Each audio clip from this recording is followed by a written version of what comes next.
Pengadilan Jakarta Pusat.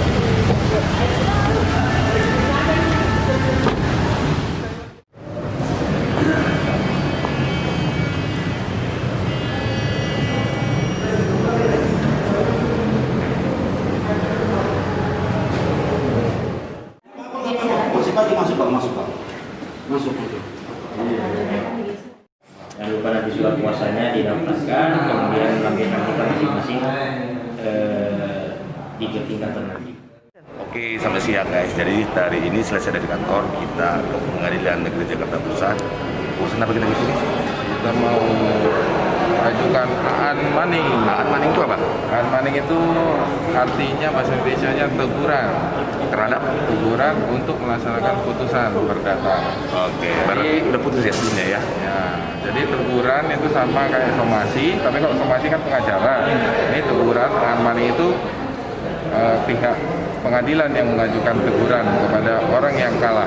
Oh gitu, jadi salah satu klien kita memang kemarin ada melaporkan orang terus berdiskusi, jadi kita harus kejar setoran karena ini mau Natal dan Tahun Baru di Taman Money. Oke guys, Tarigan dan channel Doakan kami ya. Halo, selamat siang Tarigan Baru Channel. Kita kembali lagi ke kantor. Tadi kita udah ke apa? Pengadilan Negeri Jakarta Pusat. Nah, jadi gini, yang mau kita bahas ini masalah kasus perdata ya, kasus perdata. Terus ternyata banyak istilah-istilah hukum, bahasa perdata, hukum perdata itu orang nggak paham, bahkan aku pun hampir sampai lupa loh, apa ini artinya gitu. Nah, pas tadi nyampe di pengadilan itu baru ngeh, apa sih ini maksudnya kan gitu. Nah, baru kita dijelasin, dan tadi ketemu juga sama petugasnya, sistemnya, prosedurnya seperti ini kan gitu. Nah, pertanyaan saya adalah satu, kita tadi ngurusin apa sih ke pengadilan? Kita tadi ngurusin namanya Aan Maning. What is Aan Maning? Aan Maning adalah teguran. Teguran apa tuh? Itu teguran dia hampir mirip kayak hampir sama dengan somasi. Oke. Somasi itu kan teguran juga, Bang. Yes. Tapi bedanya kalau somasi itu dari pengacara. Oke.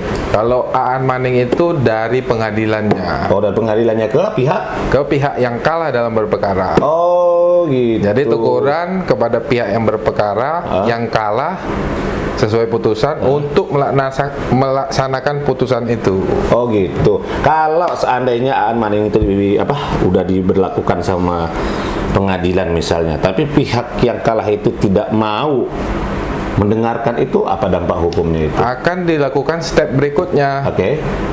Bagian eksekusi juga, diantaranya penyitaan, pengosongan, dan pelelangan, terhadap objek perkara itu. Oh, iya. Oke. Terus itu ada nggak kaitannya kalau seandainya memang pihak ini ada para pihak ya? Ya, ada penggugat dan tergugat ya. Ini contoh ya, Bang. Misalnya penggugat dan tergugat, ternyata di putusan pengadilan negeri penggugatnya menang. Pengadilan tinggi penggugat menang, kasasi penggugat menang, udah ingkrah kan? Berkekuatan hukum tetap, bisa dieksekusi. Nah, terus sebelum itu kalau misalnya pihak si penggugat ini melaporkan, itu bisa nggak ya kira-kira ya? Penggelapan gitu, bisa nggak ya kira-kira ya? Contoh kasus misalnya mengenai sertifikat ya, Bang, ya. Sertifikatnya ternyata ditahan sama si pihak yang kalah ini kan, itu maksud Abang kan. Nah, itu bisa dilaporkan. Tapi kalau sesuai dengan hukum itu pidana tuh penggelapan, Bang. Kalau sesuai hukum itu, kalau pidananya belum dilakukan Aan Maning, mereka nggak bakal bisa proses pidananya, karena harus ditegur dulu. Ya. Namanya Aan Maning dulu. Nah, kalau ketika pihak yang kalah itu nggak mau melaksanakan putusan, udah ditegur masih juga ngeyel, nah pidananya bisa jalan. Oh, bisa jalan. Ini berarti masuk ke 378 ya? 372. 372, sorry. Iya. 372 penggelapan ya. Iya, betul. Dan itu hukumannya berapa tahun? 4 tahun. 4 tahun juga. Yep, maksimal ya. Maksimal ya. Oke, berarti di bahasa-bahasa hukum saya juga sebagai pengacara banyak lupanya guys. Ya. Jadi saya belajar sama yang muda nih. Kalau saya yang lupa hitung duit. Ya, Cocok, tinggal baca-baca lagi. Bisa baca lagi ya. Iya. Oh, ternyata ilmu hukum itu tidak tidak ada habisnya, harus belajar dan belajar dan belajar lagi. Setuju. Oke. Oke, saya mau tanya lagi nih. Ini pihak penggugat atau tergugat itu untuk mengajukan Aan Maning ya tadi ya? Aan Maning ini harus pakai kuasa hukum kah atau memang bisa secara personal kah? Dan bagaimana prosesnya sampai dieksekusi? Ya, intinya sifatnya pengajuan kan, Bang. Pengajuan Aan Maning tergugat itu bisa dilakukan oleh prinsipal sendiri, klien sendiri, tanpa pengacara pengacara bisa, asal bersurat ya. Bersurat ke pengadilan, dalam hal ini ke ketua pengadilan terkait. Kemudian bisa juga diwakili oleh pengacara. Namun kebanyakan pasti prinsipal menyerahkan ke pengacara karena pengacara kan sudah biasa membuat surat itu. Supaya juga ada kerjaan kita ya. Yes. Terus apa lagi, Bang? Terus sampai eksekusinya itu gimana tuh? Ya, nanti awal pengadilan akan menunjuk yang namanya jurusita untuk melaksanakan permohonan itu kan, Bang, pengajuan eksekusi itu. Nah, terus disampaikan teguran berupa surat kepada pihak yang kalah dalam berperkara. Jika pihak yang berperkara itu nggak mau juga melaksanakan putusan pengadilan yang sudah ingkrah itu, lanjut ke tahap penyitaan. Kalau seandainya penyitaannya juga nggak berjalan, lanjut ke tahap pelelangan dan pengosongan. Kalau seandainya pihak itu tidak mau, bisa dilaporkan ke pidana ya?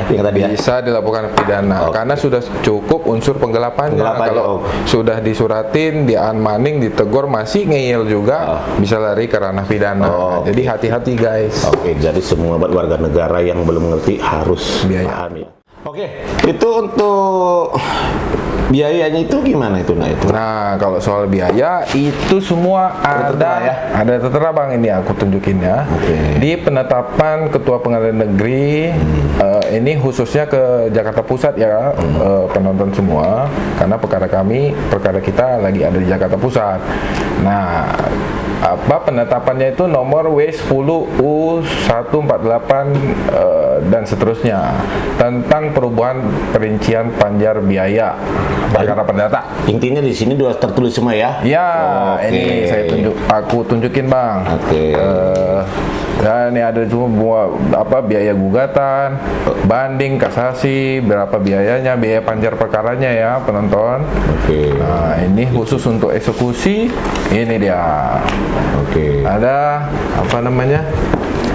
nih biaya eksekusi teguran Aan Maning 700.000 sekian dan biaya-biaya lainnya. Jika para pihaknya yang mau dipanggil lebih dari satu, ditambahkan biaya 600.000. Kemudian sita eksekusi 1.500.000, lelang 6.300.000, pengosongan 10 juta yang dikenakan untuk panjar untuk biayanya. Berarti biayanya udah tertulis itu semua ya? Sudah ada di sini.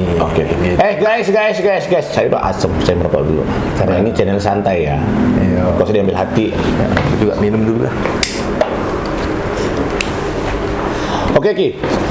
Kita juga kan sering ngalamin ya, pernah ngalamin. Artinya pas pelaksanaan eksekusi itu pihak jurusita atau pihak dari pengadilan itu kan dihalang-halang sama oknum, katakanlah yang kalah ini gitu. Itu gimana itu? Ya, memang pada prakteknya pihak yang berperkara ini jika dia nggak ikhlas ya dengan putusan pengadilan, dia pasti ada perlawanan. Tapi itu sebenarnya nggak dibenarkan secara hukum kan, Bang? Benar. Nah, itu biasanya jurusita akan berkoordinasi dengan penegak hukum. Siapa penegak hukumnya? Biasanya entah itu polisi, entah itu Satpol PP maupun TNI untuk melakukan eksekusi itu. Artinya negara tetap hadir Ya. Ya, Iya. untuk melindungi itu ya. Iya, Siap, untuk siap. menjalankan putusan itu. Gitu ya. Bang, putusannya udah ingkrah ya, guys. Nah, kalau ada pertanyaan kalian masalah hukum bisa like, subscribe dan komen. Ada pertanyaan bisa langsung bikin pertanyaan situ atau enggak DM Instagram saya Centang Biru Indra Tarigan Brebles. Oke, Tarigan and Barus Channel. Sampai ketemu lagi. Wah. Bye.